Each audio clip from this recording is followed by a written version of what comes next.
Previously हमने epithelial tissue के बारे में पढ़ लिया था। आज हम कनेक्टिव टिश्यू के बारे में पढ़ेंगे। कनेक्टिव टिश्यू बेसिकली 3 चीज़ों से मिलकर बना होता है: मैट्रिक्स, सेल और फाइबर्स। मैट्रिक्स मीन्स ये जो लिक्विड जैसा सब्सटेंस आपको नजर आ रहा है वो मैट्रिक्स है। ये जनरली हाइलुरोनिक एसिड का बना होता है। सेल, ये जो गोले गोले जैसे दिखाई दे रहे हैं, ये सेल हैं।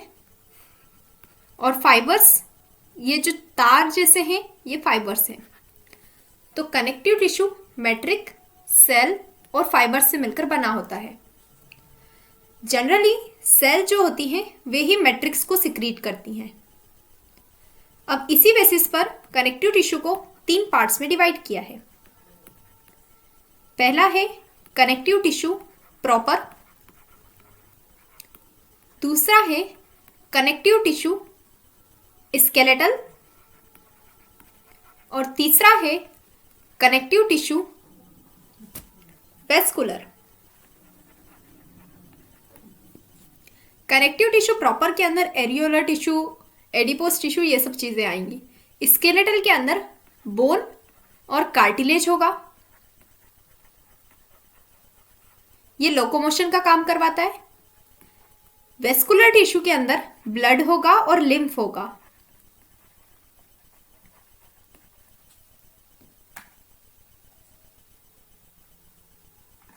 ब्लड और लिम्फ का काम होता है ट्रांसपोर्ट करवाना। कनेक्टिव टिश्यू प्रॉपर के अंदर एरियोलर देखा हमने।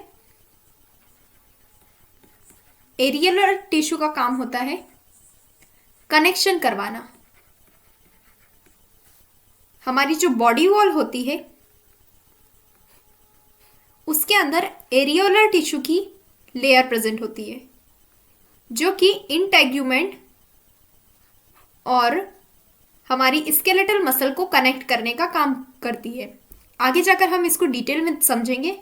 अभी हमें सिर्फ इतना जान लेना है कि सिर्फ तीन तरह के से इसको डिवाइड किया गया है: connective tissue proper, connective tissue skeletal और connective tissue vascular. Connective tissue vascular और स्केलेटल जो है वो ट्रू टिश्यू नहीं है, यानी कि ट्रू कनेक्टिव टिश्यू नहीं है, इसलिए इन्हें प्रॉपर नहीं कहा जाता है। जो प्रॉपर होता है उसकी क्या प्रॉपर्टीज होती हैं कि इनके अंदर मैट्रिक्स भी होगा, सेल भी होंगी और फाइबर्स भी होंगी। जबकि अगर हम स्केलेटल की बात करें तो इसके अंदर कुछ एक्सेप्शंस होते हैं। वहीं अगर कनेक्टिव टिश्यू की बात करें वेस्कुलर में, तो वेस्कुलर जो होता है इसमें जो ब्लड होती हैं वो मैट्रिक्स को सिक्रीट नहीं करती हैं। बाकी सारे टिश्यूज के अंदर मैट्रिक्स, कनेक्टिव टिश्यू प्रॉपर जो है इसमें मैट्रिक्स सेल द्वारा सिक्रीट होती है, जबकि ब्लड की जो सेल्स रहती है वो किसी भी प्रकार के मैट्रिक्स को सिक्रीट नहीं करती हैं।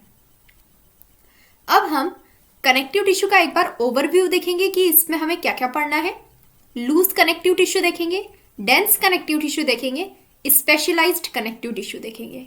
लूज कनेक्टिव टिश्यू में एरियोलर और एडिपोस टिश्यू, ये मैंने अभी बताया आपको कि ये बॉडी वॉल में प्रेजेंट होते हैं, यानी कि एरियोलर टिश्यू जो होता है और एडिपोस टिश्यू ये बॉडी वॉल के कनेक्शन को प्रोवाइड करता है। यानी कि दो कोई भी लेयर होंगी, जैसे मसल है और ऊपर की लेयर है। हमारे शरीर में कुछ मसल्स होती है और यहाँ पर ऊपर एपिडर्मिस जैसी लेयर होती है, स्किन होती है, और यहाँ पर जो बीच में कनेक्शन प्रोवाइड करवाने का काम करता है वो एरियोलर और एडिपोस टिश्यू का काम होता है। डेंस कनेक्टिव टिश्यू में dense regular connective tissue, dense irregular connective tissue, ये हम आगे जाके अच्छे से देखेंगे। रेगुलर यानी कि नाम से समझ में आ रहा है कुछ रेगुलर टाइप का होगा, और इररेगुलर यानी कि कुछ इररेगुलर टाइप से अरेंजमेंट होगा इसमें। अब इसी बेसिस पर 2 प्रकार में डिवाइडेड है: वाइट फाइब्रस और येलो फाइब्रस। रेगुलर भी वाइट फाइब्रस भी रेगुलर होते हैं, येलो इलास्टिक, ठीक है, येलो इलास्टिक कनेक्टिव टिश्यू भी रेगुलर होते हैं। और वैसे ही डेंस के अंदर भी वाइट और येलो प्रेजेंट होते हैं, जो हम आगे देखने वाले हैं। स्केलेटल टिश्यू कौन कौन से होते हैं? कार्टिलेज और बोन। इनका काम क्या होता है? लोकोमोशन करवाना। ये स्केलेटल टिश्यू में आएंगे। ये सब कनेक्टिव टिश्यू के ही हम पार्ट्स पढ़ रहे हैं, और ये skeletal tissue specialised connective tissue है। स्पेशलाइज्ड कनेक्टिव टिश्यू के अंदर स्केलेटल देख लिया, वेस्कुलर में ब्लड और लिम्फ होगा, और रेटिकुलेट कनेक्टिव टिश्यू हम आगे पढ़ेंगे। इन पे हमें ज़्यादा ध्यान नहीं देना है, आगे बढ़ते हैं। यहाँ पर एक आपको डायग्राम दिखाई दे रहा है, इसमें आपको लूज कनेक्टिव टिश्यू दिखाया गया है। यहाँ पर एडिपोस टिश्यू दिखाया गया है, ये ब्लड है, ये बोन का स्ट्रक्चर दिखाया हुआ है। यहाँ पर कार्टिलेज, दो बोन के बीच में कार्टिलेज प्रेजेंट होती है। ये जैसे दो बोन है, यहाँ पर कार्टिलेज का प्रेजेंट होगा, कार्टिलेज प्रेजेंट होगी। उसके बाद में फाइब्रस कनेक्टिव टिश्यू, यहाँ पर फाइब्रस कनेक्टिव टिश्यू ये लिगामेंट बना रहा है। यहाँ पर जो दो बोन्स को कनेक्ट करता है वो लिगामेंट होता है, कुछ इस प्रकार से जुड़ा हुआ होता है। ये जो पार्ट दिखाई दे रहा है ये लिगामेंट है। ऐसे दो बोन को जो कनेक्ट करने का काम करता है वो लिगामेंट होता है। उसी प्रकार से एक टेंडन होता है जो बोन को किसी मसल के द्वारा कनेक्ट करवाता है, वो उस टिश्यू को क्या कहते हैं, टेंडन। इस प्रकार से टेंडन होता है। और अगर बोन से बोन को कनेक्ट करवाना है तो लिगामेंट होता है। ये सब चीज़ें हम आगे पढ़ेंगे, ये डेंस टिश्यू जब पढ़ेंगे, डेंस कनेक्टिव टिश्यू, उसके अंदर हम लोग देखेंगे। अब हम अपना चैप्टर स्टार्ट करते हैं। कनेक्टिव टिश्यू किन किन कंपोनेंट से मिलकर बना होता है? जैसा कि अभी हमने पहले पढ़ा, सेल, फाइबर और ग्राउंड सब्सटेंस यानी कि मैट्रिक्स, इन सब चीज़ों से मिलकर बना होता है कनेक्टिव टिश्यू। हम एक एक करके पहले इनकी सेल्स पढ़ेंगे, किन सेल से मिलकर कनेक्टिव टिश्यू बना है, उसके बाद में इनके फाइबर्स पढ़ेंगे, उसके बाद में मैट्रिक्स के बेसिस पर कैसे डिवीजन किया गया है वो सब देखेंगे। सेल्स, सबसे पहली होती है fibroblast, macrophage, mast cell, plasma cell, lymphocyte, leucocyte, adipose cell. Fibre कौन से होते हैं? कोलेजन फाइबर होता है। ये जो फाइबर्स हैं इनका नाम इनके प्रोटीन के बेसिस पर रखा गया है। कोलेजन प्रोटीन से बनने वाले फाइबर्स को कोलेजन फाइबर कहते हैं। इलास्टिन प्रोटीन से बनने वाले फाइबर्स को इलास्टिक फाइबर्स कहते हैं। रेटिकुलर प्रोटीन से बनने वाला रेटिकुलेट फाइबर होगा। आगे देखते हैं सेल्स। सबसे पहली सेल है फाइब्रोब्लास्ट। फाइब्रोब्लास्ट फाइबर्स को प्रोड्यूस करने का काम करती है।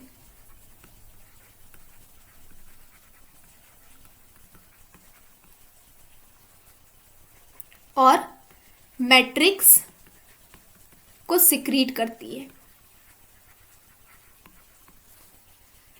यहां पर कुछ इस तरह से फाइब्रोब्लास्ट की सेल्स होती हैं। ये उनका न्यूक्लियस होता है। ये सेल मेम्ब्रेन है, फाइब्रोब्लास्ट की सेल मेम्ब्रेन है। ये उसका न्यूक्लियस है और इस प्रकार से फाइबर्स को सिक्रीट करती है।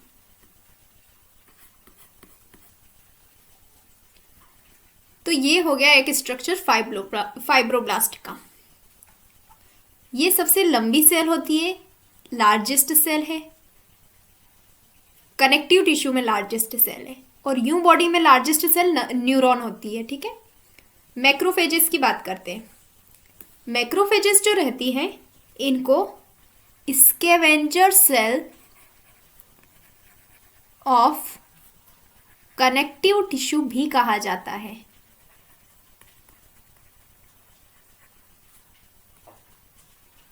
इनका काम क्या होता है, जितनी भी डेड सेल्स होंगी या कोई डेड सब्सटेंस अगर हमारी बॉडी में प्रेजेंट होगा तो ये उनका फेगोसाइटोसिस कर लेंगी, यानी कि इनको डेड मटेरियल्स को एनगल्फ कर लेंगी।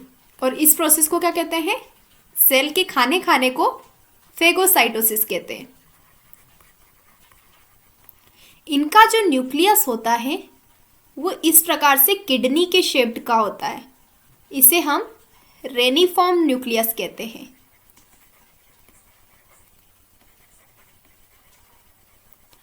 मतलब किडनी जैसे शेप का। और इसका जो शेप होता है, इस सेल का जो शेप होता है वो अमीबॉइड शेप होता है।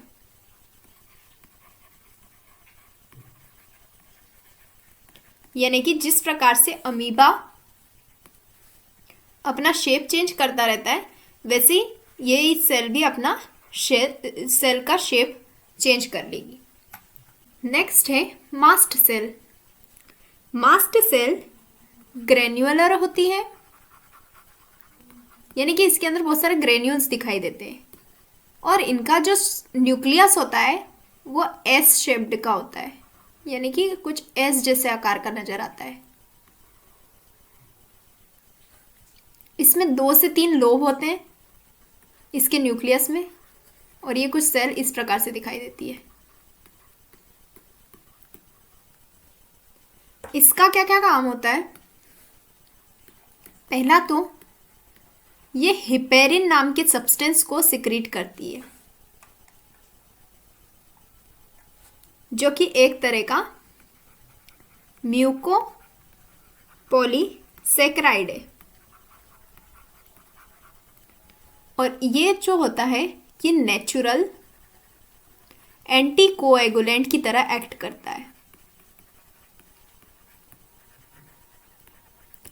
यानी कि हमारी बॉडी में जो खून होता है वो नॉर्मली क्लोट नहीं करता है, उसको प्रोटेक्ट करने के लिए, क्लोटिंग से बचाने के लिए नेचुरल एंटी कोएगुलेंट की तरह एक्ट करने वाला सब्सटेंस हिपेरिन है, जो कि मास्ट सेल के द्वारा सिक्रीट किया जाता है।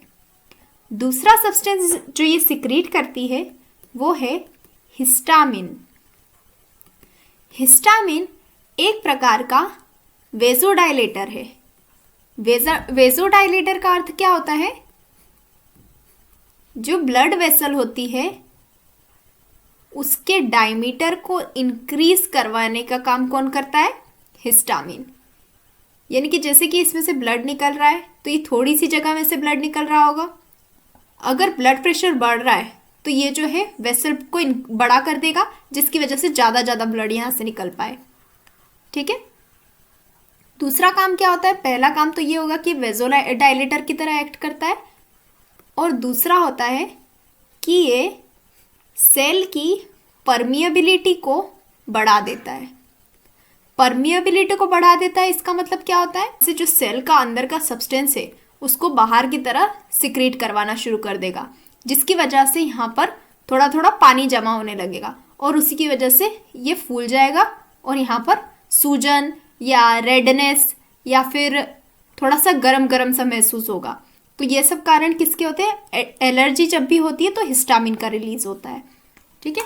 और इस एलर्जी को कम करने के लिए हम लोग कुछ एंटी एलर्जिक ड्रग्स लेते हैं, जैसे कि एविल हो गया या सिट्रिजिन हो गया। इस तरह के ड्रग्स जो लेते हैं वो हिस्टामिन को कम करने के लिए लेते हैं। तीसरा जो ये रिलीज करता है वो होता है सेरोटोनिन। ये एक प्रकार का वेजो कॉन्स्ट्रिक्टर है। ये भी कनेक्टिव टिश्यू की मैट्रिक्स को फॉर्म करने का काम करता है। Next is adipose cell. Adipose cell 2 प्रकार की हो सकती हैं। एडिपोसाइट 2 प्रकार की होती है, जैसे कि वाइट फैट होता है एक तो, और एक होता है ब्राउन फैट। वाइट फैट कहाँ किस तरह से दिखाई देता है? जैसे ये कोई सेल है, ये इसका फैट ग्लोब्यूल है।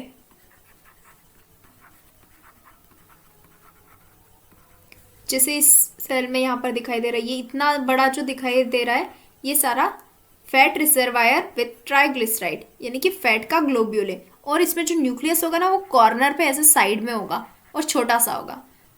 जबकि ब्राउन फैट जो होता है, जैसे ये कोई सेल है, इसमें यहाँ पर ये न्यूक्लियस हो गया और इस तरह से ब्राउन फैट के ग्लोब्यूल्स प्रेजेंट होंगे। इन दोनों में ये बेसिक डिफरेंस है। इसलिए जो वाइट फैट होता है उसके एडिपोसाइट को हम कहते हैं मोनोलोक्यूलर।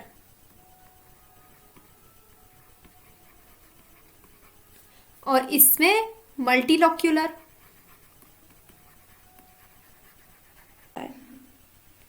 ये कहाँ पर पाया जाएगा? ब्लबर ऑफ फिशेस और हम्प ऑफ कैमल, यानी कि ऊंट का जो हम्प होता है उसके अंदर भी यही वाला फैट प्रेजेंट होता है। और ब्राउन फैट कहाँ पाया जाएगा? न्यू बॉर्न बेबी में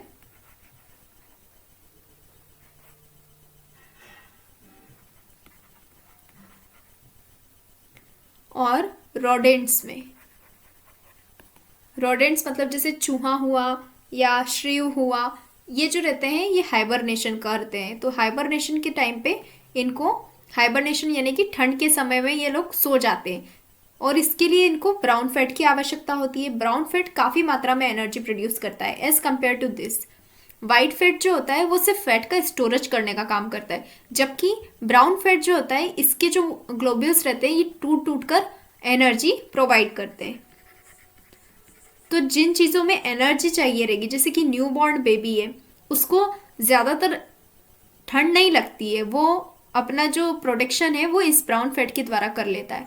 वहीं ठंड के मौसम में जो रोडेंट्स रहते हैं, जैसे चूहा हुआ या श्रीव हुआ, मोल हुआ, ये सब जो रोडेंट रहते हैं ये हाइबरनेशन के दौरान ब्राउन फैट का इस्तेमाल करते हैं।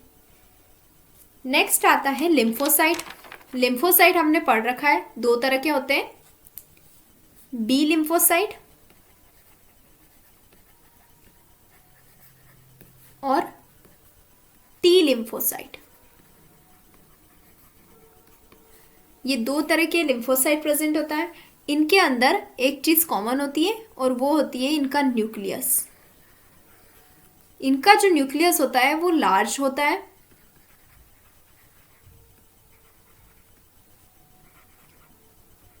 और ये सेल्स भी अमीबॉइड शेप की होती हैं। फिर आता है प्लाज्मा सेल। प्लाज्मा सेल की क्या खासियत है कि इनका जो न्यूक्लियस होता है वो कार्ट व्हील की तरह नजर आता है। जैसे ये न्यूक्लियस है तो इसके अंदर इस तरह से चक्के की तरह नजर आएगा। ये इसका जो क्रोमेटिन मटेरियल होता है न्यूक्लियस में,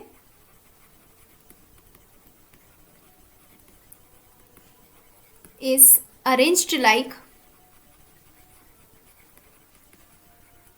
cart wheel, यानी कि इसमें जो क्रोमेटिन मटेरियल होगा वो कार्ड के व्हील यानी कि किसी गाड़ी के चक्के की तरह नजर आएगा। इस प्रकार से इसका क्रोमेटिन मटेरियल अरेंज्ड होता है। नेक्स्ट हम पढ़ेंगे fibres of connective tissue. Connective tissue में सेल्स पढ़ लिया हमने, अब हम एक बार फाइबर्स देख लेते हैं कि फाइबर्स कौन कौन से होते हैं। पहला होता है कोलेजन फाइबर। कोलेजन फाइबर जो होता है वो मोस्ट अबंडेंट होता है, हमें पता है।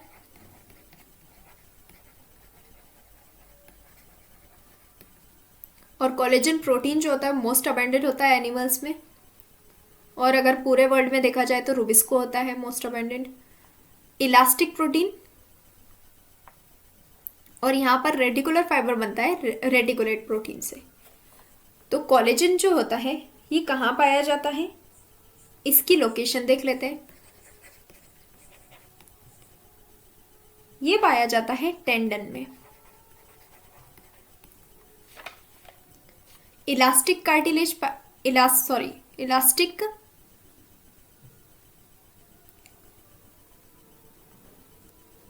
इलास्टिक फाइबर पाया जाता है लिगामेंट में।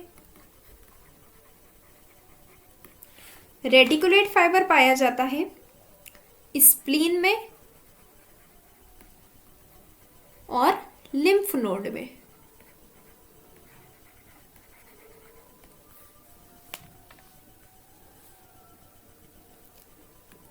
अब इनका कलर कैसा होता है? कोलेजन फाइबर जो होता है वो ग्लिस्टनिंग वाइट कलर का होता है, यानी कि प्योर वाइट कलर के इसके फाइबर्स होंगे। इलास्टिक फाइबर येलो कलर का होता है। रेटिकुलेट फाइबर भी वाइट कलर का होता है।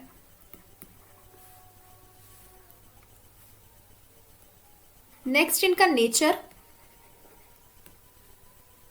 ये अनब्रांच्ड होती है और एक बंडल की तरह नजर आती है। जैसे कि यहाँ पर हम देखते हैं कोलेजन का, अगर देखेंगे तो कोलेजन कुछ इस प्रकार से नजर आएंगे।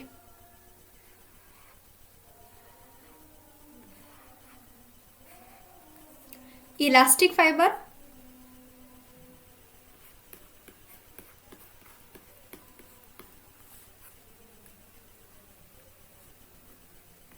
और रेटिकुलर फाइबर जो होंगे वो कुछ ऐसे दिखाई देंगे, पतले पतले धागे के जैसे।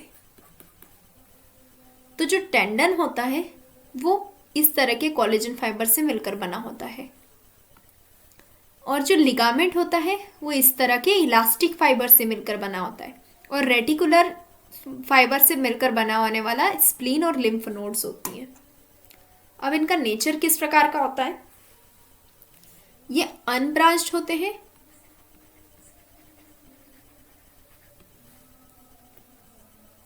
थिक, लॉन्ग एंड वेवी, मतलब ऐसे लेयर जैसे इस प्रकार के हैं ये फाइबर्स, और एक के ऊपर एक बंडल की तरह जमे हुए होते हैं। इलास्टिक फाइबर किस तरह से होते हैं? ब्रांच्ड होते हैं, एक तो ये थिन होते हैं यानी कि पतले होते हैं, लॉन्ग एंड स्ट्रेट, ये एकदम सीधे सीधे फाइबर्स होंगे ऐसे। रेटिकुलेट जो होते हैं वो ब्रांच्ड होते हैं,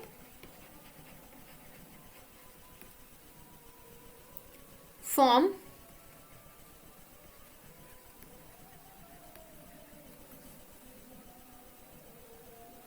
नेटवर्क एंड शॉर्ट, और इस प्रकार का नेटवर्क बनाते हैं, और छोटे छोटे से फाइबर्स होते हैं। इनके अंदर प्रोटीन कौन सा होता है? कोलेजन होता है, इलास्टिक होता है, और रेटिकुलिन प्रोटीन होता है। अब इनका जो ओकोरेंस है, यानी कि ये किस तरह से पाए जाते हैं,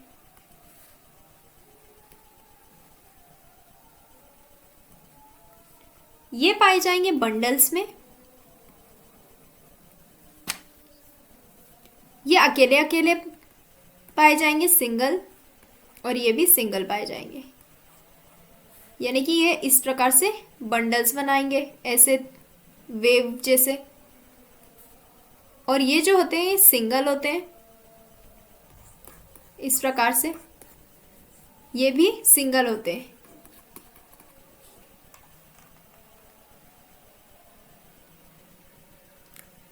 अब हमने ये सब चीज़ें तो देख ली हैं।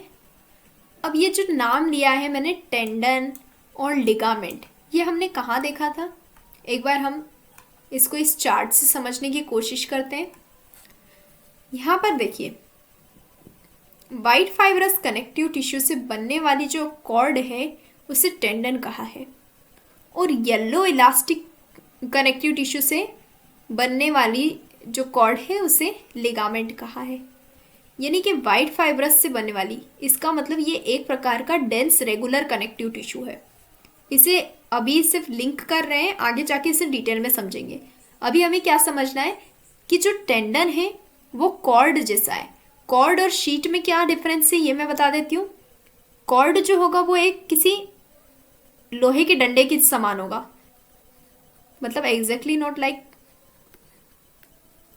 कॉर्ड एक स्ट्रॉन्ग मटेरियल से बना होगा, और शीट किसी कपड़े के जैसे या फिर शीट जैसा होगा।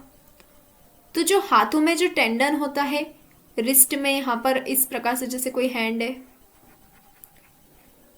तो यहाँ पर रिस्ट में हमें एक, ये नहीं समझ में,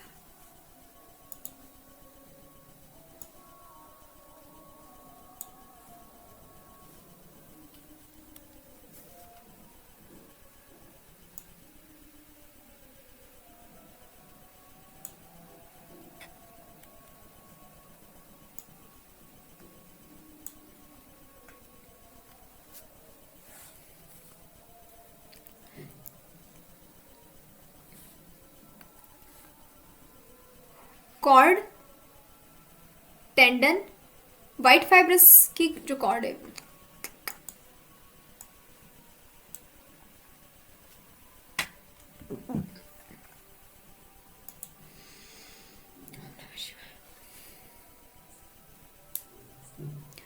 व्हाइट फाइब्रस कनेक्टिव टिश्यू की कॉर्ड टेंडन है और येलो इलास्टिक कनेक्टिव टिश्यू की कॉर्ड लिगामेंट है। और ये जो दोनों हैं ये डेंस कनेक्टिव टिश्यू के एग्जांपल्स हैं। इसका मतलब जो फाइबर है, व्हाइट फाइबर कनेक्टिव टिश्यू से बनने वाला टेंडन है और येलो इलास्टिक कनेक्टिव टिश्यू से बनने वाला कॉर्ड है, और दोनों जो हैं वो रेगुलर डेंस कनेक्टिव टिश्यू के प्रकार हैं। आगे देखते हैं।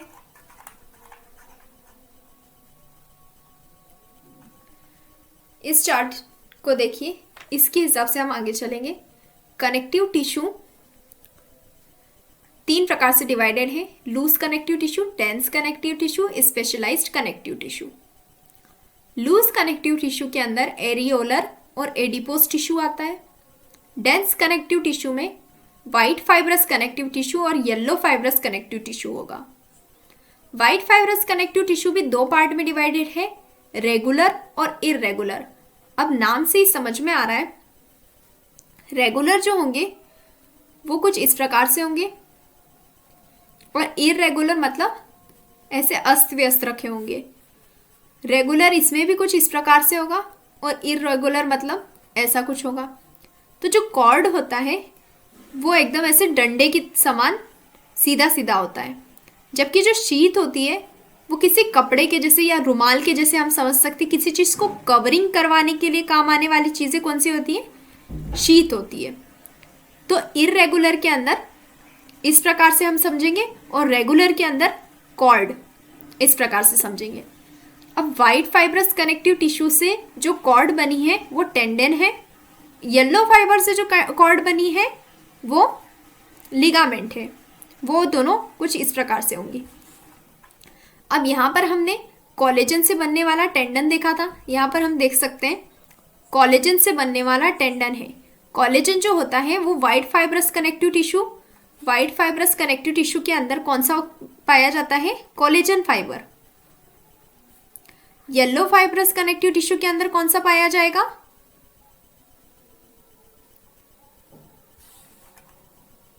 Elastic fibre. येलो फाइबर के अंदर पाया जाएगा इलास्टिक फाइबर। अगला skeletal connective tissue. Skeletal connective tissue के अंदर मैट्रिक्स सॉलिड मिनरलाइज्ड होगी, जैसे कि एग्जांपल दे रखा है कार्टिलेज और बोन। फ्लूइड कनेक्टिव टिश्यू के अंदर लिक्विड और फाइबर होगा और मैट्रिक्स प्रेजेंट होगी, जैसे कि ब्लड और लिम्फ। अब यहाँ पर जो सेल्स हैं वो मैट्रिक्स को सिक्रीट नहीं कर रही है, ब्लड की सेल्स, इसलिए ये ट्रू कनेक्टिव टिश्यू नहीं बोला था। अब यहाँ पर स्टार्ट करेंगे हम लोग लूज कनेक्टिव टिश्यू से। लूज कनेक्टिव टिश्यू का यहाँ पर डायग्राम दे रखा है जो कि एनसीईआरटी में भी है। यहाँ पर ये वाली जो सेल्स हैं ये फाइब्रोब्लास्ट सेल है, हमने अभी पढ़ ली है। ये मैक्रोफेजेस है। मैक्रोफेजेस के बारे में हमने देखा था कि इनका जो न्यूक्लियस होता है वो किडनी के शेप का होता है, यानी कि रेनिफॉर्म न्यूक्लियस होता है इनके अंदर। यहाँ पर कोलेजन की फाइबर प्रेजेंट है और ये मास्ट सेल है। उसके बाद में यहाँ पर ये एडिपोज टिश्यू दे रखा है। ये वाला तो एरियोलर था, ये एडिपोज टिश्यू है। एडिपोज में ये न्यूक्लियस है और ये फैट स्टोर कर रखा है और यहाँ पे प्लाज्मा मेम्ब्रेन है। अब एडिपोज टिश्यू जो है वो 2 प्रकार के होते हैं, एक वाइट फैट की सेल दिखा रखी है यहाँ पर और एक ब्राउन फैट की। वाइट फैट वाले में बड़ा सा फैट का ग्लोब्यूल होगा जो हमने अभी पढ़ा है, और यहाँ पर ब्राउन फैट के अंदर छोटे छोटे ग्लोब्यूल्स प्रेजेंट होंगे। बाकी ये सारा माइटोकॉन्ड्रिया वगैरह दिखा रखा है। उसके बाद में एरियोलर कनेक्टिव टिश्यू के बारे में हम और थोड़ा देख लेते हैं।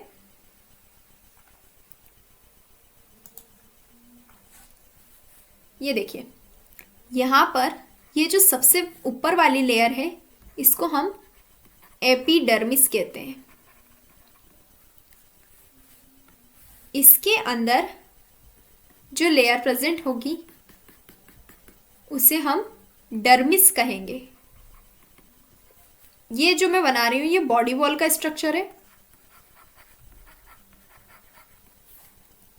यहां पर प्रेजेंट होगा कोई विसरा।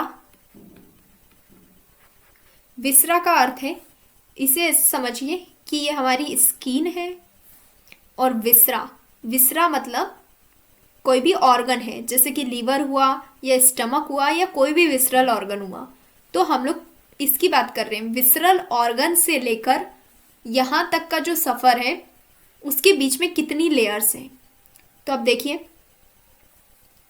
यहाँ पर हो गया एपिडर्मिस, उसके नीचे वाली लेयर होगी डर्मिस। जैसे कि कोई ये एक बॉडी है, यहाँ पर कोई लीवर प्रेजेंट है,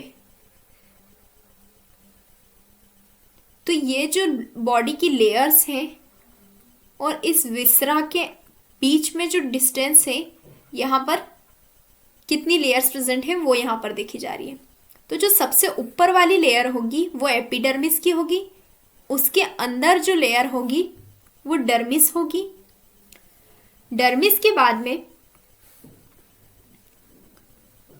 यहाँ पर एडिपोस कनेक्टिव टिश्यू की लेयर प्रेजेंट होती है। एडिपोस कनेक्टिव टिश्यू को पेनिकुलस एडिपोसस भी कहा जाता है। पेनिकुलस एडिपोसस, यानी कि ये काय की लेयर है? एडिपोस कनेक्टिव टिश्यू की।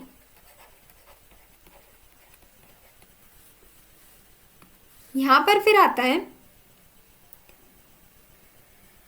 एरियोलर कनेक्टिव टिश्यू की लेयर, और ये होती है टीला सबक्यूटेनिया।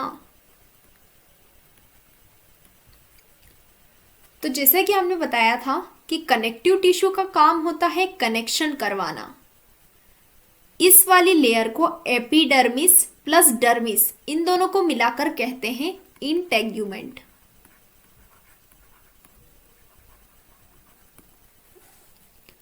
इंटेग्यूमेंट से मसल का कनेक्शन करवाने वाली लेयर्स कौन सी होती हैं?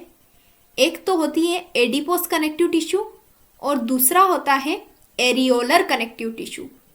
एडिपोस कनेक्टिव टिश्यू में ये वाली जो लेयर दिखाई दे रही है इसको हम लोग पेनिकुलस एडिपोसस कहते हैं। उसके नीचे वाली लेयर जो होती है वो एरियोलर कनेक्टिव टिश्यू की होती है, जिसे टीला सबक्यूटेनिया कहते हैं। टीला सबक्यूटेनिया के बाद में यहां पर आता है स्केलेटल मसल। यह हो गई स्केलेटल मसल की लेयर। और फिर सबसे आखिरी में जो लेयर प्रेजेंट होती है वो होती है पेराइटल पेरिटोनियम की।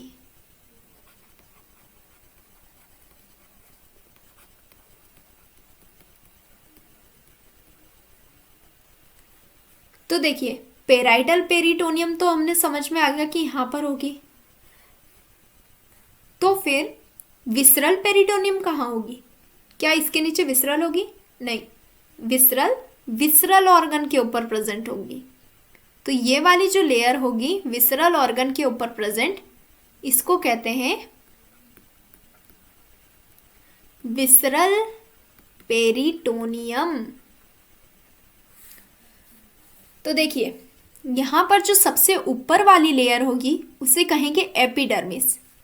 एपिडर्मिस के बाद में लेयर जो आएगी उसको हम कहेंगे डर्मिस। एपिडर्मिस, डर्मिस, डर्मिस के बाद में एडिपोस कनेक्टिव टिश्यू, एडिपोस के बाद में एरियोलर कनेक्टिव टिश्यू, उसके बाद में स्केलेटल मसल, उसके बाद में पेराइटल पेरिटोनियम, उसके बाद में विसरल पेरिटोनियम। और इसके बीच में जो प्रेजेंट स्पेस है इसी को हम क्या कहते हैं? सीलोम या बॉडी कैविटी। बॉडी कैविटी और सीलोम, हमने कई बार ये शब्द सुने लेकिन हमें समझ में नहीं आते कि एक्चुअल में ये सीलोम और बॉडी कैविटी होता क्या है। किसी भी विसरल ऑर्गन के और बॉडी वॉल के बीच की जो स्पेस प्रेजेंट होती है उसे हम बॉडी कैविटी या सीलोम कहते हैं। तो आज आपको समझ में आ गया होगा कि सीलोम एक्चुअल में होता कहाँ है। तो ये वाली जो स्पेस होगी किसी भी ऑर्गन की और बॉडी वॉल के बीच की, उसे हम क्या कहेंगे? सीलोम। आगे देखते हैं। ये वाला बता दिया था आपको कि ब्राउन फैट कहाँ पर होगा? न्यूबॉर्न बेबी के अंदर होगा, रोडेंट्स में होगा, जब वो हाइबरनेशन करते हैं तब। अच्छा, एक और चीज समझ लेते हैं। जब भी किसी वाइट फैट की सेल में अगर अल्कोहल से सेल को ट्रीट किया जाएगा,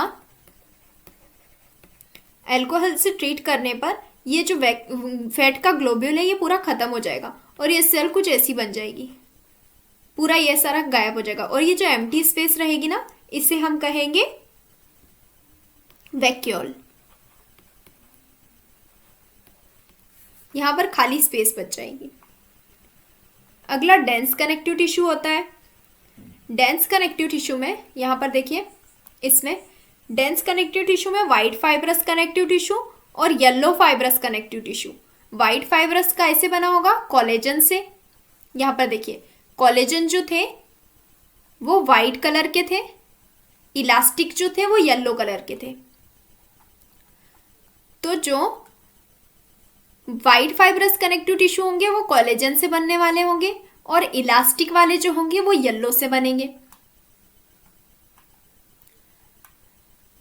अब इनका डिवीजन हम लोग आगे देखते हैं।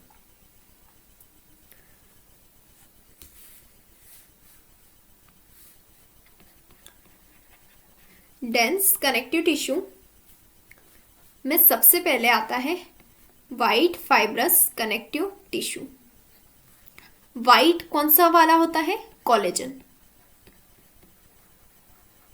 तो हम यहां पर किसकी बात कर रहे हैं? कोलेजन की। अब कोलेजन वाला जो फाइबर है यानी कि व्हाइट फाइब्रस कनेक्टिव टिश्यू है, उसमें दो प्रकार से डिवीजन होगा। एक होगा रेगुलर और एक होगा इर्रेगुलर।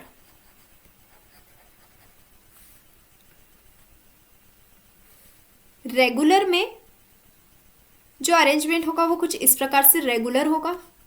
इर्रेगुलर का मतलब इस प्रकार से कुछ अरेंजमेंट होगा। तो रेगुलर से बनने वाला कोई भी टिश्यू जो होगा वो कुछ इस प्रकार से नजर आएगा और इर्रेगुलर से बनने वाला इस प्रकार से नजर आएगा। अब हमने यहां पर देखा व्हाइट फाइब्रस कनेक्टिव टिश्यू से क्या बन रहा था?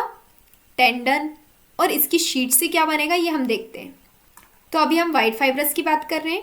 यहाँ पर ये डेंस रेगुलर और डेंस इरेगुलर का इस डायग्राम में एग्जांपल दिखा रखा है। यहाँ पर ये जो डेंस रेगुलर है इसके अंदर सारा अरेंजमेंट सीधा सीधा है, जबकि इसमें इरेगुलर वाले में थोड़ा इस प्रकार से जमा हुआ है। अगला हम देखते हैं, यहाँ पर ये जो एग्जाम्पल है इसके अंदर लिखेंगे एक तो टेंडन, ये कॉर्ड जैसा है इसलिए ये टेंडन हो गया, रेगुलर वाला कॉर्ड है और ये इसका एग्जाम्पल होता है टेंडन। ये जो है ये शीथ जैसा दिख रहा है और ये कहाँ कहाँ प्रेजेंट होगा? किसी भी विसेरल ऑर्गन को कवर करने के लिए इरेगुलर वाला प्रेजेंट होगा। अब विसेरल ऑर्गन कौन कौन से होते हैं जिन्हें कवर करा जाना चाहिए? तो ये शीट जो होती है ये कहाँ कहाँ प्रेजेंट होती है? Pericardium, periosteum. पेरिकार्डियम का अर्थ क्या होगा?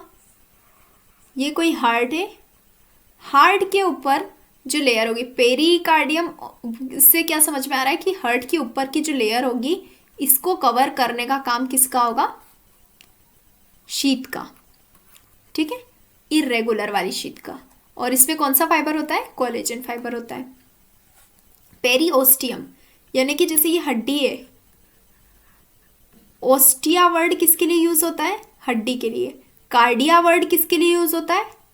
हृदय के लिए। ओस्टिया हड्डी के लिए। तो इसको कवर करने के लिए, पेरियोस्टियम को कवर करने के लिए, पेरियोस्टियम जो लेयर है वो काय की बनी होगी? इरेगुलर कनेक्टिव टिश्यू की, जो कि शीट जैसा है। शीट कवरिंग का काम कर रहा है यहाँ पर। टेंडन इस प्रकार से कुछ होगा, ऐसा सीधा सीधा। कॉर्ड है ये। शीट यानी कि कुछ इस तरह से, जैसे कपड़े को समझ लो आप लपेट रहे हो किसी चीज़ पर, उसी प्रकार से इसकी कवरिंग करने के लिए, आसपास पूरी तरह से चारों ओर से ये इसकी कवरिंग हो जाए, उसके लिए शीट का इस्तेमाल करते हैं। पेरियोस्टियम हो गया। उसके बाद में पेरिकॉन्ड्रियम।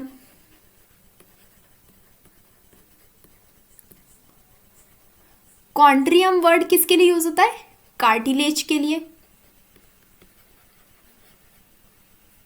कार्टिलेज, किसी भी कार्टिलेज की कवरिंग करने के लिए कौन सा यूज होगा? वाइट फाइब्रस कनेक्टिव टिश्यू की इरेगुलर वाली शीट यूज होगी। उसके बाद में एपीमाइसियम। माइसियम मतलब muscle.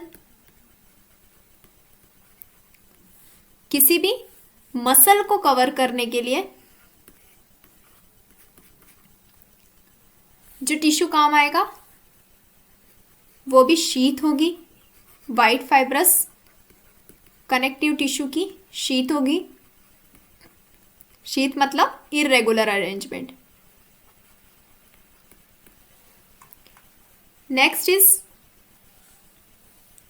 Renal capsule.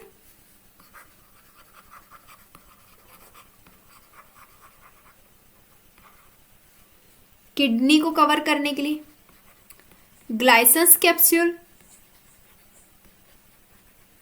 Dura mater,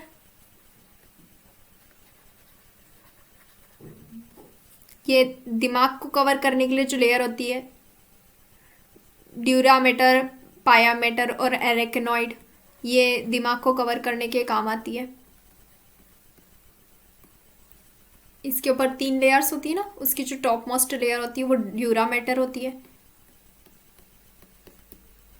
brain को कवर करने के लिए। उसके बाद में होता है कॉर्निया ऑफ आई।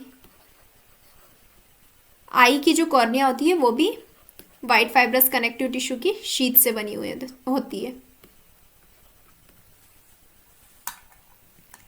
अब हमने ये क्या देखा? डेंस कनेक्टिव टिश्यू में सबसे पहला वाइट फाइब्रस कनेक्टिव टिश्यू का हमने यहाँ पे डिवीजन देख लिया। ये वाला पार्ट हमारा हो गया है। आगे अब हम येलो फाइबर का देखते हैं।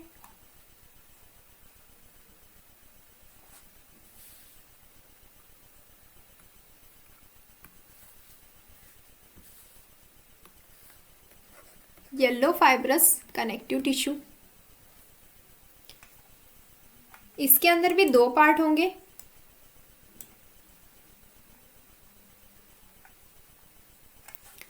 एक होगा रेगुलर और दूसरा होगा irregular.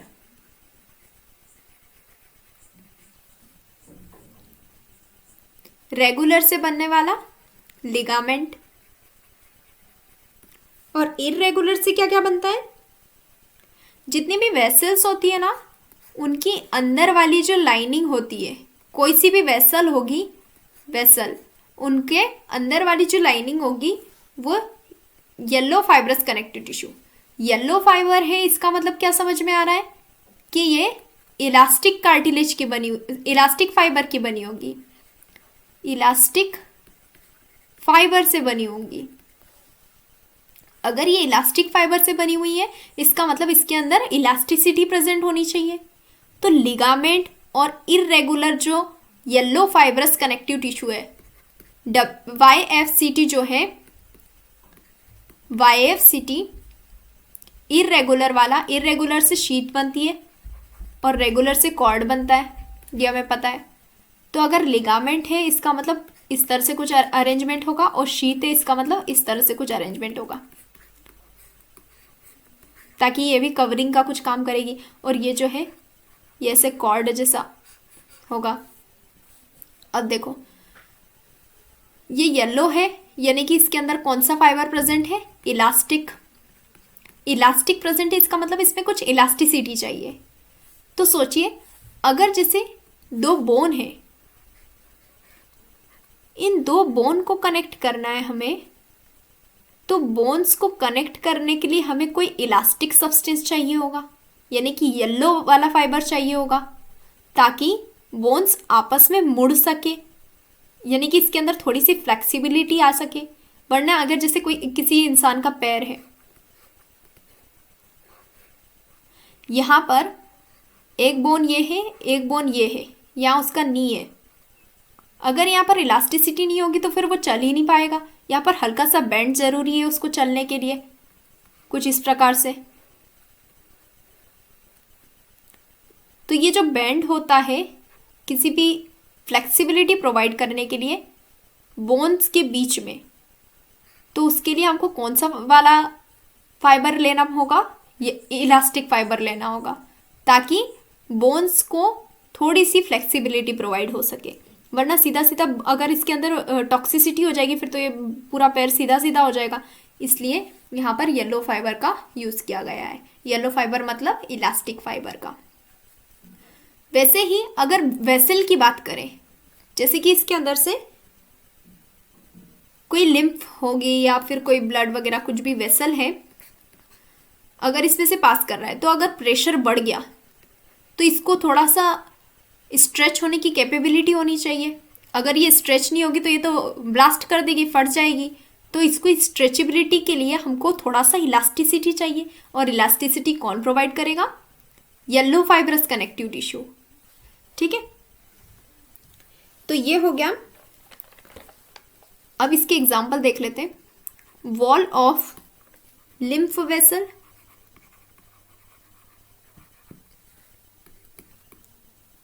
True vocal cords. Vocal cords गले में होती है, और थोड़ी बहुत स्किन के अंदर भी ये इरेगुलर वाला प्रेजेंट होता है। आगे देखते हैं। यहाँ पर ये जो डायग्राम दिखा रखा है, यहाँ पर आपको टेंडन्स दिखाई हुई है।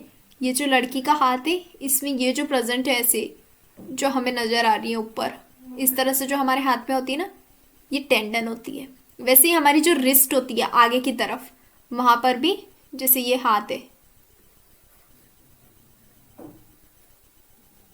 तो यहाँ पर जो प्रेजेंट होती है इस तरह से, किसी किसी के 2 हो सकती है, किसी के 1 भी होती है, और बहुत सारे लोगों में एब्सेंट भी होती है। तो यहाँ पर जो नज़र आती है वो भी एक प्रकार का टेंडन होता है। यहाँ पर आपको क्या दिखाया हुआ है,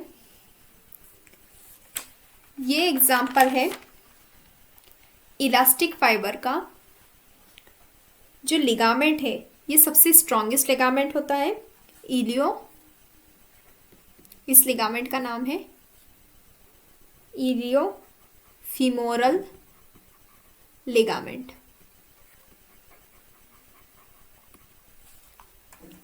इलियो फीमोरल लिगामेंट ये जो होता है ये सबसे स्ट्रॉन्गेस्ट लिगामेंट है हमारी बॉडी में। और ये लिगामेंट कौन सा होता है? येलो फाइब्रस कनेक्टिव टिश्यू का बना हुआ होता है। बोन से बोन को कनेक्ट कर रहा है। एक तो ये तो इलियम वाली बोन है यहाँ पर, और यहाँ पर फीमर है। इन दोनों को कनेक्ट करने के लिए जो लिगामेंट यूज है उसको कहा है इलियो फीमोरल लिगामेंट।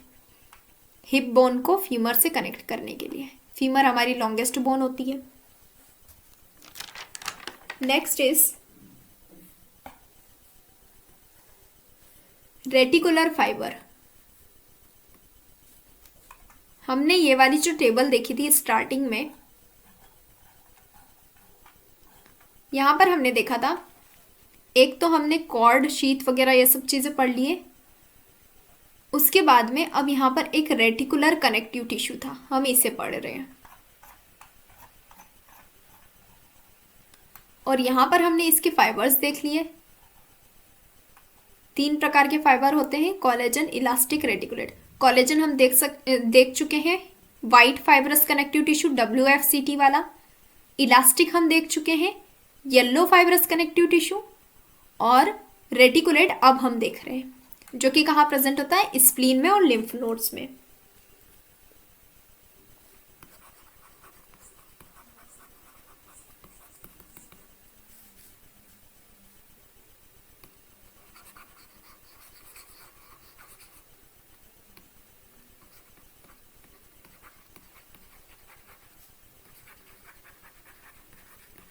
Connective tissue. इसे लिम्फोइड टिश्यू भी कहा जाता है।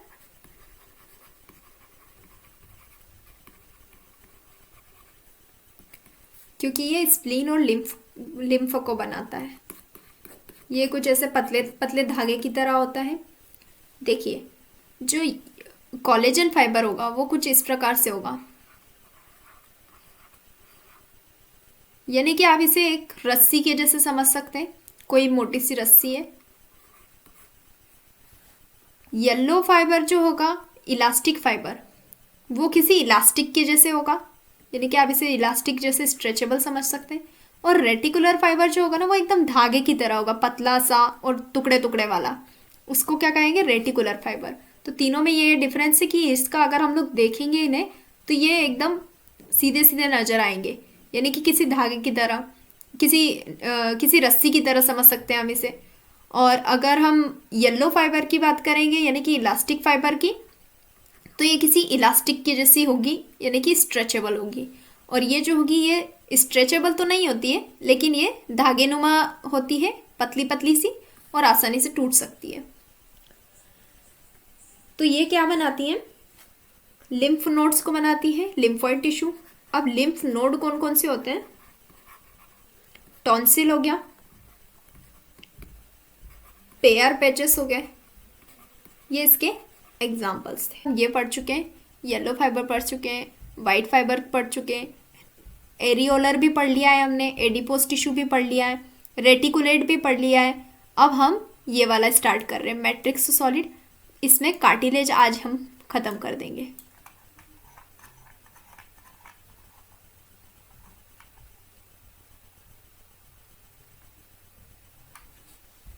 कार्टिलेज के बारे में देखते हैं। ये जो सबसे टॉप मोस्ट लेयर है, इसे पेरिकॉन्ड्रियम कहा जाता है। जहां पर भी कॉन्ड्रियम शब्द आएगा, इसका मतलब होगा कार्टिलेज की बात हो रही है। इसके नीचे इस प्रकार से कुछ सेल्स पाई जाती हैं, और ये सेल्स काय की हैं, कॉन्ड्रोब्लास्ट सेल्स, यानी कि कार्टिलेज की मैट्रिक्स को बनाने वाली जो सेल्स है वो है कॉन्ड्रोब्लास्ट सेल्स।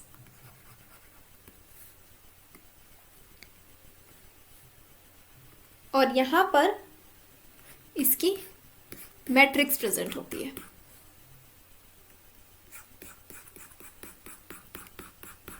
ये कार्टिलेज की मैट्रिक्स है।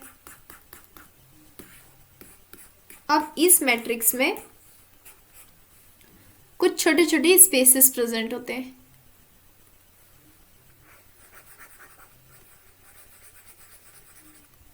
इस प्रकार से कुछ स्पेसेस प्रेजेंट होते हैं, और इन स्पेसेस को हम लेक्यूना कहते हैं।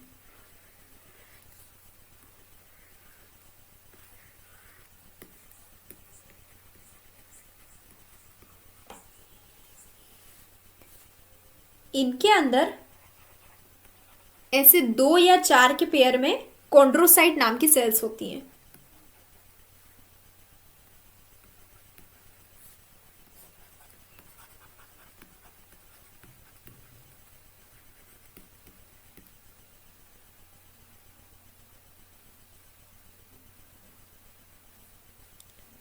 और ये जो मैट्रिक्स है, इस मैट्रिक्स को हम कॉन्ड्रिन कहते हैं, जो कि जेली जैसी दिखाई देती है।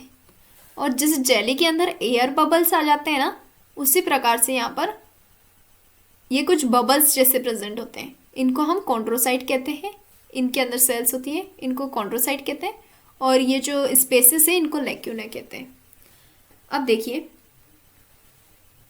जो कार्टिलेजेस होती हैं, कार्टिलेज की रीजनरेशन की जो कैपेसिटी होती है, यानी कि अगर कार्टिलेज टूट जाए तो इसका सुधरना बहुत मुश्किल हो जाता है, यानी कि ये आसानी से हील नहीं होती है। इसके अंदर अगर कुछ खराबी आ जाए तो कार्टिलेज अगर टूट गई तो आसानी से हील नहीं होंगी। ऐसा क्यों होता है? क्योंकि इसके अंदर जो ब्लड सप्लाई रहती है वो सिर्फ यहीं तक प्रेजेंट रहती है। ये ब्लड की जो वेसल्स होंगी वो कॉन्ड्रोब्लास्ट सेल तक ही प्रेजेंट होंगी, इसके अंदर कोई ब्लड सप्लाई नहीं होती। No blood supply here.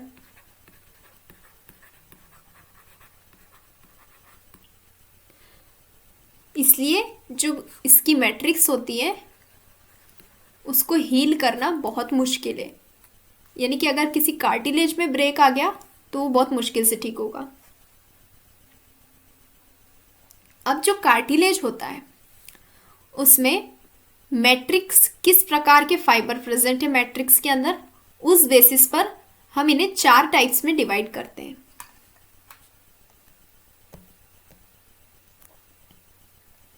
ये जो मैट्रिक्स है, अगर मैट्रिक्स के अंदर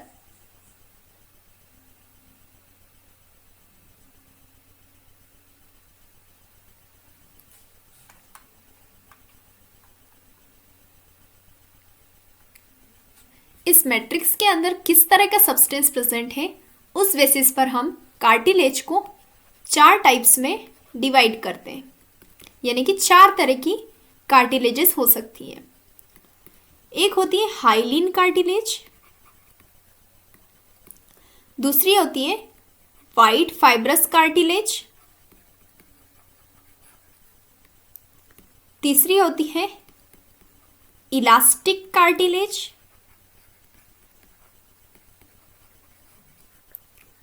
और चौथी होती है कैल्सीफाइड कार्टिलेज। ये जो हमने कार्टिलेज देखा, इसकी जो मैट्रिक्स है, अगर इस मैट्रिक्स के अंदर कोई भी फाइबर नहीं होगा, यानी कि फाइबर अब्सेंट होंगे, तो वो हाइलिन कार्टिलेज कहलाएगी। अगर इसके अंदर वाइट फाइबर्स होंगे तो ये वाइट फाइब्रस कार्टिलेज कहलाएगी। वाइट फाइब्रस कार्टिलेज मतलब इसके अंदर कौन से होंगे? कोलेजन का फाइबर होगा। इलास्टिक कार्टिलेज का अर्थ क्या होगा? यानी कि इसके अंदर इलास्टिक फाइबर प्रेजेंट होगा, येलो वाला फाइबर प्रेजेंट होगा। कैल्सीफाइड कार्टिलेज के अंदर कैल्शियम का डिपोजिशन होता है, इसलिए इनको कैल्सीफाइड कार्टिलेज कहा जाता है। यहाँ पर किसी भी प्रकार का कोई फाइबर प्रेजेंट नहीं होगा, उसकी जगह पर कैल्शियम के सॉल्ट्स प्रेजेंट होंगे। तो आइए अब हम इन सारे 4 कार्टिलेजेस के बारे में डिटेल में पढ़ेंगे।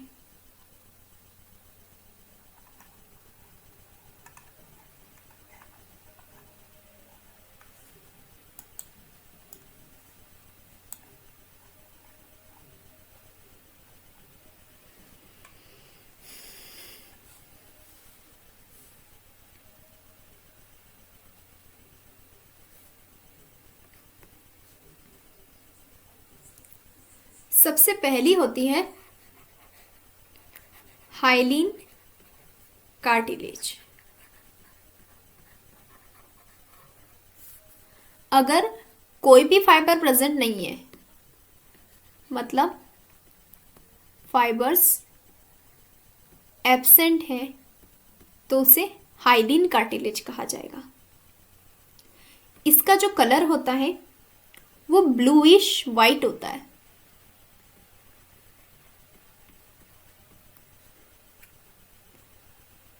ये शाइनी होती है अपीयरेंस में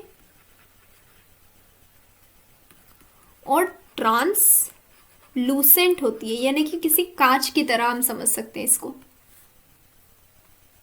इस प्रकार का कुछ इसका कलर होता है।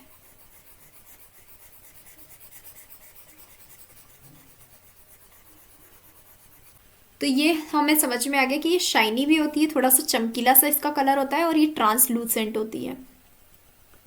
उसके बाद में इसकी जो इलास्टिसिटी होती है वो हल्की सी फ्लेक्सिबल होती है, यानी कि थोड़ा फ्लेक्सिबल हो सकता है ये।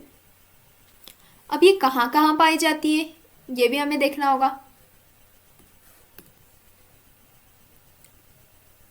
तो ये पाई जाती है लॉन्ग बोन्स के, जो लॉन्ग बोन्स होती है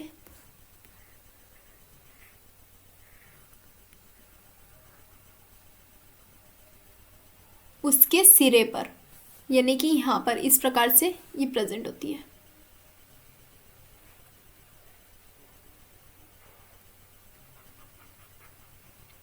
यहाँ पर हाइलिन कार्टिलेज प्रेजेंट होती है। और कहाँ प्रेजेंट होगी ये?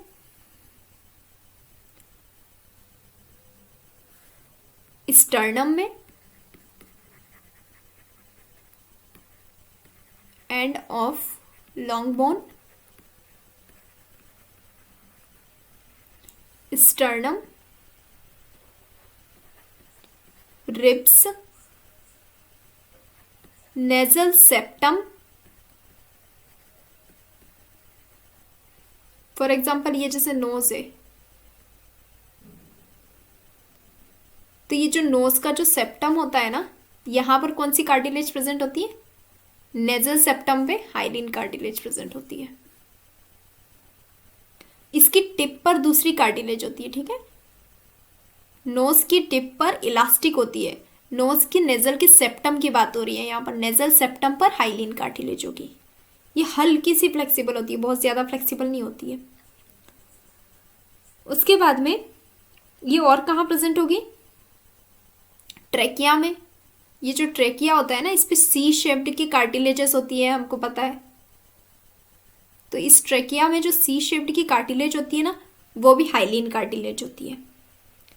उसके बाद में लैरिंग्स में प्रेजेंट होता है ये ट्रेकिया, लैरिंग्स, लैरिंग्स यानी कि वॉइस बॉक्स, और हायोइड एपेरेटस।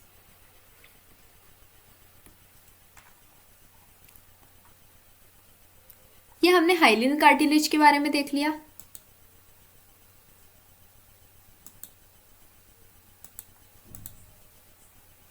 अब हम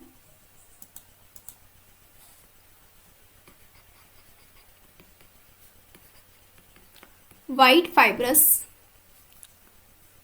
कार्टिलेज के बारे में देखेंगे। वाइट फाइब्रस मतलब कोलेजन की बनी होगी। ये मोर फर्म यानी कि मजबूत होती है, ठीक है। फर्म यानी कि बहुत स्ट्रांग होती है, इसको तोड़ना बहुत मुश्किल होता है। सबसे ज़्यादा स्ट्रॉन्गेस्ट जो कार्टिलेज है ना, वो कोलेजन फाइबर की बनी होगी। स्ट्रॉन्गेस्ट, मोस्ट फर्म होती है। 4 तरह की कार्टिलेज हम दिखा रहे हैं ना, उनमें से पहली हाइलिन हम पढ़ चुके हैं, जो कि हल्की सी इलास्टिक होती है। उसके बाद में वाइट फाइब्रस, जो कि सबसे स्ट्रॉन्गेस्ट होती है और इसको तोड़ना बहुत मुश्किल है। तो ये कहाँ पर प्रेजेंट होती है? एक तो इनवर्टिब्रल डिस्क में,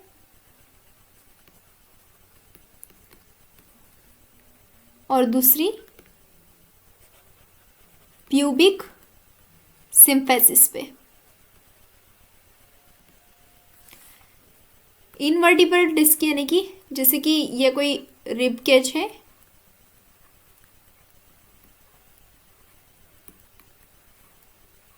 इस प्रकार से ये पीछे का पोर्शन दिखा रखा है। ऐसे आगे की तरफ रिब्स जाती हैं। तो यहां पर जो इनवर्टिब्रल डिस्क होती है, इस प्रकार से कुछ होती है। ये इनके बीच में जो लगने वाली जो कार्टिलेज होती है, इनवर्टिब्रल डिस्क के बीच में लगने वाली जो कार्टिलेजेस होती हैं, वो वाइट फाइब्रस की बनी होती है। प्यूबिक सिम्फेसिस का अर्थ क्या हुआ? जैसे ये कोई बोन है,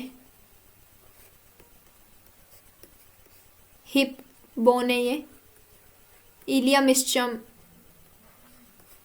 और यहाँ पर ये इस प्रकार से जुड़ी हुई होती है प्यूबिक सिम्फेसिस में। तो प्यूबिक सिम्फेसिस पर कौन सी बोन होती है, सॉरी कौन सी कार्टिलेज होती है? White fibrous cartilage. तो इसके 2 एग्जाम्पल कौन से हुए? एक तो ये जो रीढ़ की हड्डी होती है वहाँ पर इनवर्टिब्रल डिस्क में जो प्रेजेंट होती है वो ये इस प्रकार से इनवर्टिब्रल डिस्क को जोड़ने के लिए जो काम आती है वो वाइट फाइब्रस होती है।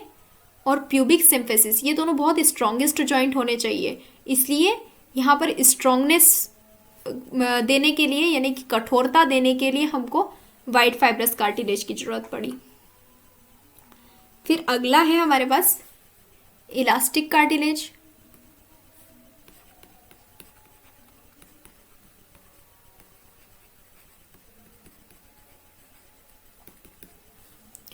इलास्टिक कार्टिलेज मोस्ट फ्लेक्सिबल होती है क्योंकि ये कौन से फाइबर से मिलकर बनी है? इलास्टिन फाइबर से मिलकर बनी है, इसलिए ये सबसे ज़्यादा फ्लेक्सिबल होती है। अब ये कहाँ पाई जाती है? इसका एग्जाम्पल है पिन्ना, दूसरा एग्जाम्पल है एपिग्लोटिस। फॉर एग्जाम्पल ये फूड पाइप है और इधर वेंट पाइप है यहाँ पर, तो यहाँ इस प्रकार से एक एपिग्लोटिस लगा हुआ रहता है ढक्कन जैसा, ताकि जब फूड आए तो वो सांस नली में ना जाते हुए ईसोफेगस में जाए। इसलिए ये जो ढक्कन रहता है खाना खाते समय बंद हो जाता है और सांस लेते वक्त खुल जाता है। तो ये जो एपिग्लोटिस होता है ये कौन सा फाइबर से बना हुआ होता है? इलास्टिक कार्टिलेज, इलास्टिन फाइबर से बना हुआ कार्टिलेज होता है। फिर उसका तीसरा एग्जाम्पल है नोज टिप,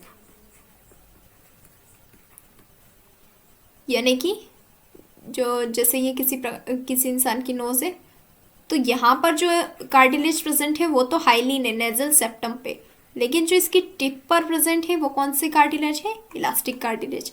जैसे हम यहाँ पर ये एग्जांपल देखते हैं इस फोटो में, ये जहाँ पर इसने ये पिन्ना है, यहाँ पर जिस पोर्शन में इसने ईयररिंग्स पहन रखे ये वाला इसका पिन्ना है, यहाँ पर ये फ्लेक्सिबल होता है, हम अपने कान को मोड़ सकते हैं, इसलिए ये कौन सा कार्टिलेज होगा? Elastin cartilage. ये जो इसकी नोज की टिप है यहाँ पर कौन सी कार्टिलेज प्रेजेंट होगी? Elastic cartilage. उसके बाद में ये येलोइश कलर की कार्टिलेज होती है,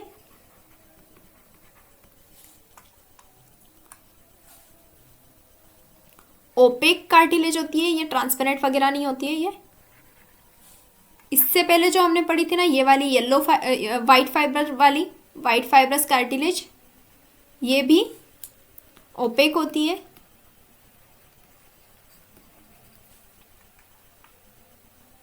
इलास्टिक कार्टिलेज भी ओपेक होगी, ये येलो फाइबर से मिलकर बनी है यानी कि इलास्टिक फाइबर से मिलकर बनी है, और ये काफ़ी फ्लेक्सिबल होती है, सबसे ज़्यादा फ्लेक्सिबल होती है ये।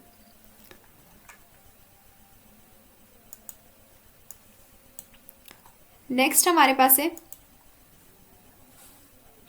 Calcified cartilage.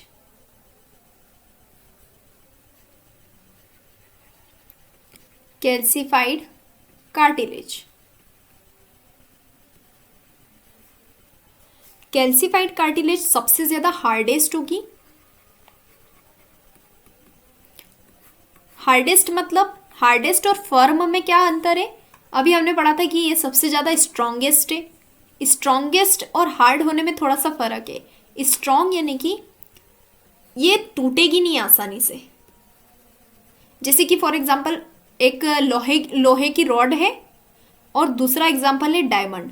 डायमंड बहुत ज़्यादा हार्ड सब्सटेंस होता है लेकिन आसानी से टूट जाता है, जबकि कोई लोहे की रॉड है तो वो डायमंड के कंपैरिजन में कम हार्ड है लेकिन आसानी से टूटेगी नहीं। तो कैल्सीफाइड कार्टिलेज हार्डेस्ट है, मतलब इसको डायमंड की तरह समझ सकते हैं, डायमंड की तरह। तो ये कहाँ पर प्रेजेंट होती है? हेड ऑफ फीमर, फीमर के हेड पर प्रेजेंट होगी। सुपरा स्कैप्यूल ऑफ फ्रॉग,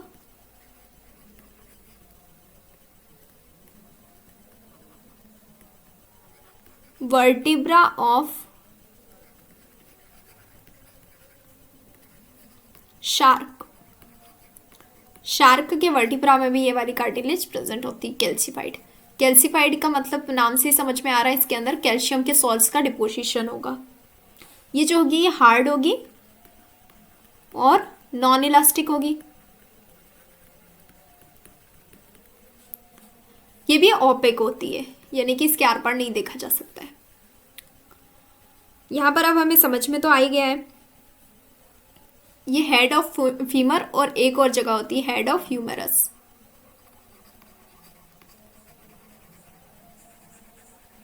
ह्यूमेरस जो होती है वो हाथ में हड्डी होती है। जैसे ये हाथ है,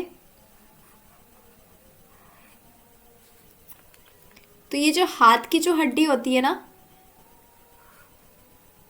यहां पर तो होती है रेडियस और अल्ना, है ना।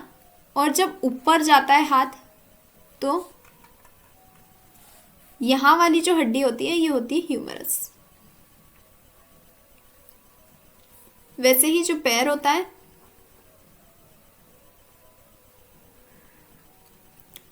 पैर में ये वाली जो हड्डी होती है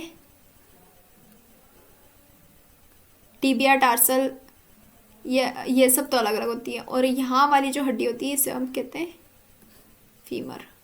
ये वाली हड्डी की बात हो रही है यहाँ पर।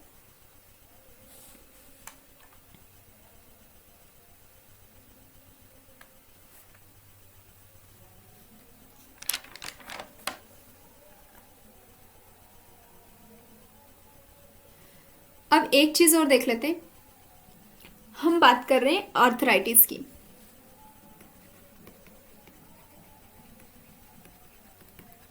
हमने सुना है जोड़ों में दर्द होता है, वो किस कारण से होता है? क्योंकि जो हाइलिन कार्टिलेज होती है इसके अंदर फाइबर सब्सटेंट होते हैं। इसका मतलब ये बहुत ज़्यादा सॉफ्ट सी कार्टिलेज होती है।